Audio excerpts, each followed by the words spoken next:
El Vaticano intentó ocultarlo, pero ahora es demasiado tarde. En una sala secreta, al amanecer, se tomó una decisión silenciosa, una elección capaz de cambiar para siempre el destino de la Iglesia. Imágenes se filtran, lágrimas sobre el mármol, sombras en las columnas y el sonido apagado de puertas cerrándose para siempre. Necesitas saber esto antes de que eliminen este video. Lo que estás a punto de descubrir puede sacudir tu fe, o finalmente liberarla. Profecías olvidadas, conflictos internos y una misericordia que se niega a morir.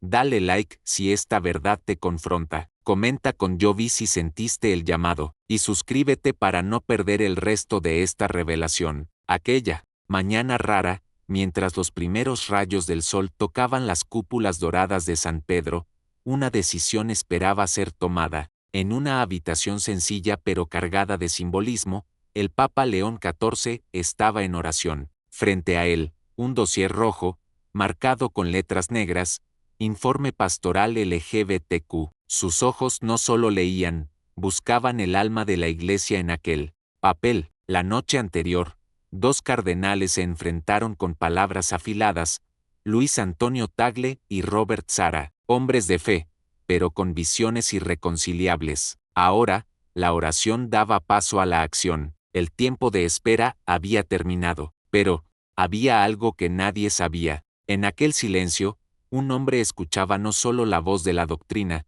sino el eco de los olvidados. El cardenal Tagle, con su rosario apretado entre los dedos, no cargaba una opinión, sino un clamor. Y cuando el Papa lo miró y anunció que toda la responsabilidad pastoral sería entregada a Sara, un frío recorrió el pecho del cardenal filipino. No protestó, solo dijo, mi deseo siempre ha sido servir con misericordia. Su voz era frágil, pero su espíritu inquebrantable. La respuesta del Papa fue dura: si no hacemos algo, las grietas se convertirán en ruinas. Y así, el silencio se apoderó del lugar. No era ausencia de sonido, sino presencia de una decisión dolorosa. Cuando Sara entró, su postura era la de un juez. No saludó a Tagle, y cuando le fue confiada la misión, respondió sin titubear: la Iglesia necesita claridad.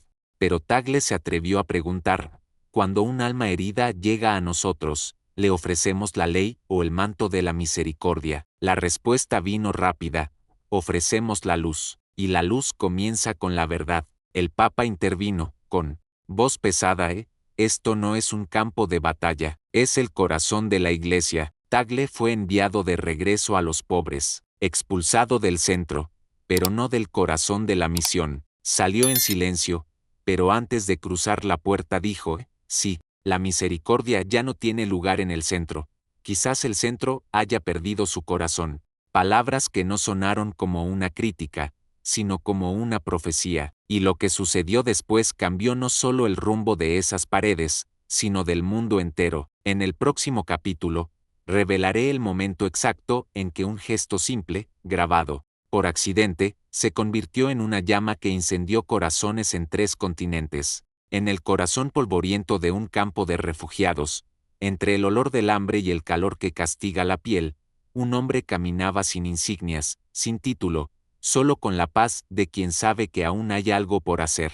Era él, el cardenal Luis Antonio Tagle, sin anillo cardenalicio, sin escoltas, solo manos callosas y una mirada que buscaba rostros perdidos entre carpas desgarradas por el viento. Allí, donde el mundo parece haber olvidado que Dios aún escucha, Tagle se arrodilló ante un niño herido, le lavó la rodilla con agua tibia, sonrió. El cielo, en ese instante, pareció más cercano. Las cámaras no lo seguían, pero un voluntario sostenía un celular viejo, grabó en silencio, como quien presencia algo sagrado. En el video, Tagle consuela a una madre siria que no habla su idioma. Pero no hace falta, ella llora, él la abraza, ella carga un bebé, él reza en voz baja, palabras sin traducción, pero que el cielo entiende. En otro fragmento, lee la Biblia a un grupo de niños. El sonido alrededor es de sirenas, llanto y gritos, pero dentro de la carpa, hay una paz imposible de explicar. Un niño se le acerca, le entrega un pedazo de papel rasgado, con un corazón y una cruz dibujados. Tagle sonríe. Esto es más hermoso que todos los frescos del Vaticano. Pero, lo que nadie esperaba era lo que ocurriría después. El video, de poco más de 5 minutos, fue compartido por accidente en un grupo de misioneros. En menos de 2 horas, cruzó fronteras digitales, tocando pantallas y corazones en Europa, América Latina y Asia. En París, personas lloraban en estaciones de metro. En Lima, jóvenes sacerdotes se arrodillaban en capillas silenciosas. En Manila, miles se reunieron bajo las torres de la catedral, escuchando las palabras de Tagle que resonaban por altoparlantes que jamás habían transmitido algo así. La repercusión no fue solo emocional, fue espiritual. Obispos e incluso cardenales que antes se oponían a Tagle comenzaron a escribir cartas, no de apoyo político, sino de confesión. Pecamos contra la misericordia, negamos el rostro humano de Cristo. Perdón, eran palabras que no se escuchaban desde hacía mucho tiempo, provenientes de figuras tan altas. Comenzó un movimiento silencioso, laicos, religiosos, seminaristas, todos repitiendo la misma oración: Señor, enséñanos a ver de nuevo. Y este movimiento no era una rebelión, era un regreso. Mientras tanto, en una sala aislada, lejos de las cámaras y los ojos del mundo, el cardenal Robert Sarah veía el video completo. Sus ojos no se desviaban, sus manos apretaban el brazo del sillón. Un asistente le susurró: Eminencia, las redes sociales ahora lo llaman el hombre que se opuso a la misericordia. Sarah no respondió, pero sacó del bolsillo una carta inacabada. Era una advertencia doctrinal, palabras duras, firmes, como un muro contra las aguas de la compasión. No estaba dispuesto a ceder, no ahora, tal vez nunca, pero lo que hizo el Santo Padre fue aún más inesperado. Solo, sentado frente a una pequeña pantalla, el Papa León XIV sostenía una fotografía tomada del video. En ella, Tagle abrazaba a una huérfana. Los ojos de ambos eran un espejo del dolor y la esperanza. Junto a la imagen, el Papa colocó una rama de olivo seca, símbolo eterno de la paz, y murmuró: quizás es hora de que la Iglesia recuerde cómo se llora. Su mirada se apartó de las estrellas y se posó en las velas encendidas por fieles anónimos. Esas llamas, pensó él, aún mantienen viva el alma de la Iglesia. Comenta Jovi si tú también sentiste esa llama dentro de ti. Las paredes de la curia romana nunca estuvieron tan silenciosas. No era el silencio de la paz, sino la tensión que precede a la tormenta. Algo había cambiado. Aquel video tan sencillo, tan humano había roto un muro invisible, y dentro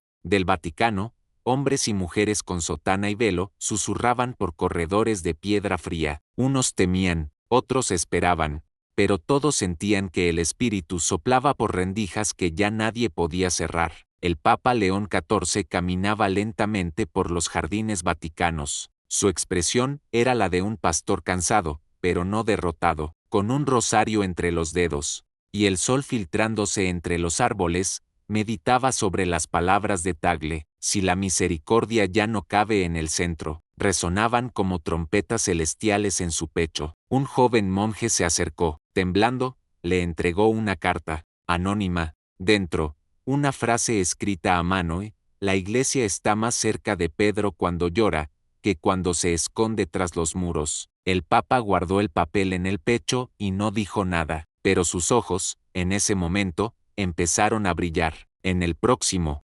capítulo, algo será pronunciado que cambiará para siempre la manera en que entendemos la misión de la Iglesia. En la mañana de la última conferencia, el aula Pablo VI estaba llena. Obispos, sacerdotes, monjas, laicos y periodistas de todos los continentes. El aire era denso, como si todos esperaran algo fuera del guión. En el centro del escenario, una pantalla encendida mostraba solo un nombre: representante de las periferias, Luis Antonio Tagle, Filipinas. 5 minutos, nadie esperaba mucho. Después de todo, había sido removido del centro del poder. Pero cuando subió al púlpito, ya no hubo distracciones. Ninguna cámara se movía, ningún dedo tecleaba, solo silencio, y un corazón ardiendo. Tagle comenzó con una pregunta de un niño refugiado: Padre, ¿Dios llega tarde? Ese silencio en el salón ganó peso. En ese momento, no supe qué decir, pero ahora lo entiendo. Somos nosotros los que llegamos tarde. La voz de Tagle no era de acusación, sino de lamento, pero un lamento que llamaba a la conversión. La Iglesia no necesita más títulos, necesita más lágrimas. No hablaba con elocuencia, sino con verdad, y la verdad, dicha con dolor y amor, atraviesa cualquier armadura. El mundo escuchó. En Nueva York, canales de televisión interrumpieron su programación para transmitir el discurso. En Roma, campanas sonaron sin previo aviso. En parroquias pobres de Filipinas, personas se arrodillaron ante radios viejas, llorando. Ese momento reveló algo que siempre había estado presente, pero dormido: la sed por una iglesia que pone la compasión antes que el control, que abraza antes de juzgar, que se arrodilla antes de señalar. El Papa lo vio todo desde su capilla privada. Al final, sostenía la misma foto, Tagle y la huérfana. A su lado, la rama de olivo. Con lágrimas silenciosas, murmuró: fue apartado, pero jamás se apartó del corazón de Dios, y en ese instante, se arrodilló, pidió perdón, por la lentitud, por la rigidez, por la ceguera institucional, y oró: Señor, llévanos de regreso al inicio, donde todo era amor. Si este mensaje tocó tu espíritu, enciende una vela por la misericordia, y comparte este video con alguien que ames, porque quizás sea a través de ti que la iglesia aprenderá a llorar otra vez.